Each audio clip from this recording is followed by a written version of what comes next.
ഇപ്പോൾ രാഹുൽ മാങ്കൂട്ടത്തിൽ മുൻകൂർ ജാമ്യാപേക്ഷ സമർപ്പിച്ചിരിക്കുകയാണ്. മുൻകൂർ ജാമ്യാപേക്ഷ ഒരുപക്ഷെ അടുത്തയാഴ്ച പരിഗണിക്കുമെന്നാണ് അറിയുന്നത്.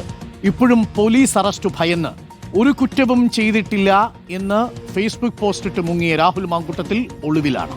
ആറോഷിപ്പാലുണ്ട് നമുക്കൊപ്പം. ആറോഷിപ്പാൽ, താൻ ഒരു കുറ്റവും ചെയ്തിട്ടില്ല, ലോകത്തെ നിരപരാധിത്വം ബോധ്യപ്പെടുത്തുമെന്ന് പറഞ്ഞ് ഫോൺ സ്വിച്ച് ഓഫ് ചെയ്ത് മുങ്ങിയ രാഹുൽ ഇപ്പോഴും ഒളിവിലാണ്.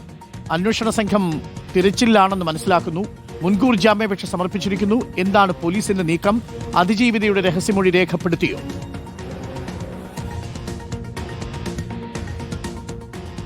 അരുൺകുമാർ, നെയ്യാറ്റിൻകര ജുഡീഷ്യൽ മജിസ്ട്രേറ്റ് കോടതിയിലാണ് ഈ അതിജീവിതയുടെ മൊഴി രേഖപ്പെടുത്തുന്നത്. നേരത്തെ പോലീസ് നൽകിയ അതീവ ഗുരുതരമായ മൊഴിയാണ്. മൊഴി മാത്രമല്ല, ഡിജിറ്റൽ തെളിവുകൾ കൂടി ഈ യുവതി പോലീസിന് കൈമാറിയിരുന്നു. ഏതായാലും ഇന്ന് അതിവേഗത്തിൽ തന്നെയാണ് പ്രത്യേക അന്വേഷണ സംഘത്തെ നിയോഗിച്ചത്. വലിയ പോലീസ് സംഘം തന്നെയുണ്ട്. അവർ കൃത്യമായി രാഹുലിനെ ലൊക്കേറ്റ് ചെയ്ത് കണ്ടെത്താനുള്ള ശ്രമത്തിലാണ്. ഏറെ വൈകാതെ തന്നെ രാഹുലിനെ പിടികൂടാനുള്ള ശ്രമം. കാരണം ഏറ്റവും പ്രധാനപ്പെട്ട സ്വകാര്യ ദൃശ്യങ്ങൾ ഉൾപ്പെടെ രാഹുലിന്റെ കൈവശമുണ്ട്.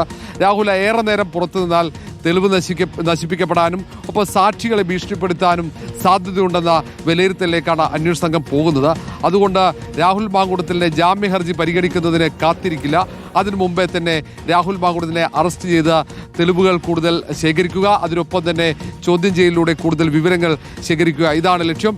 ജോബി രണ്ടാം പ്രതിയാണ്. രാഹുലിന്റെ ഉറ്റ സുഹൃത്ത് ജോബിയെ കൂടി അന്വേഷണ സംഘത്തിന് അറസ്റ്റ് ചെയ്യേണ്ടി വരും.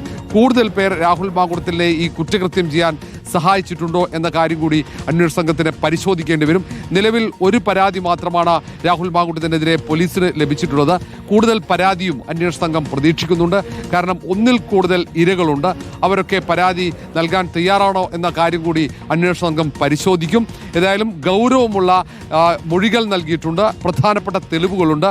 എല്ലാം അന്വേഷണ സംഘത്തെ സംബന്ധിച്ചിടത്തോളം കൂടുതൽ കാര്യങ്ങളിലേക്ക് പോകേണ്ടതില്ല. മൊഴി ഉൾപ്പെടെയുള്ള സാങ്കേതികപരമായ കാര്യങ്ങൾ മാത്രം മതിയാകും രാഹുൽ മാങ്കൂട്ടത്തിന് ശിക്ഷ ഉറപ്പുവരുത്താൻ എന്ന വിലയിരുത്തൽ അടക്കമുണ്ട്. ഏതായാലും ഏറ്റവും പ്രധാനമാണ് രഹസ്യമൊഴി അടക്കം. വൈകിട്ടോടെയാണ് നെയ്യാറ്റിൻകരയിലെ കോടതിയിൽ മജിസ്ട്രേറ്റിന്റെ മുന്നിൽ ഈ പെൺകുട്ടിയുടെ രഹസ്യമൊഴി കൂടി രേഖപ്പെടുത്തിയത്. ഇനി അന്വേഷണ സംഘത്തിന്റെ തുടർ നീക്കങ്ങളാണ് ഏറ്റവും സുപ്രധാനം. അരുൺകുമാർ.